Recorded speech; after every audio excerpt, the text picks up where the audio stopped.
Ladies and gentlemen, boys and girls, today I want to tell you a story, not just any story, but one that holds a mirror to our character, our gratitude, and the way we treat the people who once stood between us and danger. This story begins on an ordinary street, with an ordinary crowd, and an extraordinary mistake. It happened one cool afternoon at a community event. People were gathered, children were smiling, families were strolling around, and everything seemed peaceful. Among the crowd walked an elderly man, quiet and gentle, with a slight limp in his step. On his jacket were pinned 4 medals, simple pieces of metal, yet they carried the weight of years of sacrifice. He was a war veteran, someone who had once served his country with courage and honor. But while many people looked at him with respect, one young man did not. This young man, loud and arrogant, noticed the medals and smirked. He walked up to the veteran with a swagger full of ego, not understanding the meaning behind those medals. Not understanding what it takes to earn them. Not understanding the sleepless nights, the long marches, the separation from family, and the countless risks silently hidden behind each medal. He confronted the veteran, laughing disrespectfully. "What are these fake medals for?" he mocked, trying to look important. The veteran didn't raise his voice. He didn't argue. He simply replied, "These are not for looking important. They are reminders of my duty." But the young man, blinded by his own pride, did something unthinkable. In front of everyone, he reached out, grabbed the medals, and tore them off. The crowd gasped. People were stunned. Some were too shocked to react, others too scared to intervene. The veteran, still calm, simply looked down at the medals now lying on the ground.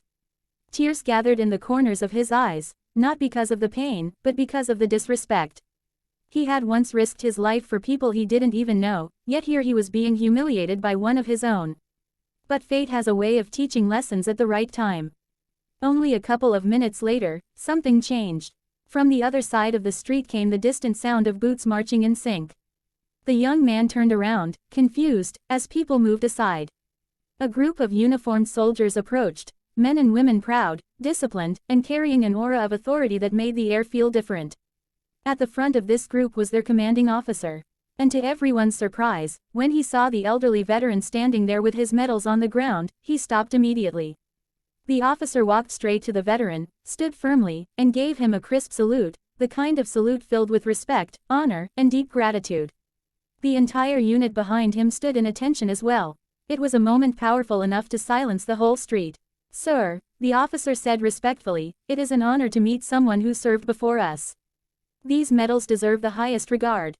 The veteran nodded humbly. His hands trembled as he picked up the medals from the ground. But before he could attach them back, the officer gently held his hands. "Allow me," he said. And right there, in front of the entire crowd, he carefully pinned each medal back onto the veteran's jacket, slowly, respectfully, as if returning a piece of history to where it belonged. Then, the officer turned to the young man who had ripped the medals off. But he didn't yell. He didn't threaten. Instead, he spoke words sharper than anger and deeper than lectures. "You see these medals?" he said calmly. "They are not ornaments. They are not decorations. They represent bravery you can't imagine, sacrifice you will never understand, and service you did not have the courage to offer." The young man's arrogance melted instantly. His face paled, and his eyes filled with regret. He finally understood his mistake, one he had made within seconds but would remember for years. The officer continued, "Respect is not something you demand. It is something you give. And it begins by honoring those who protected the freedom you take for granted." The people around nodded. Some clapped softly, others bowed their heads. It was a moment of awakening for everyone. The young man stepped forward, ashamed, and with trembling hands he said, I'm sorry, sir." The veteran looked at him, not with anger, but with wisdom. "Son," he replied gently, "respecting others is the first sign of strength.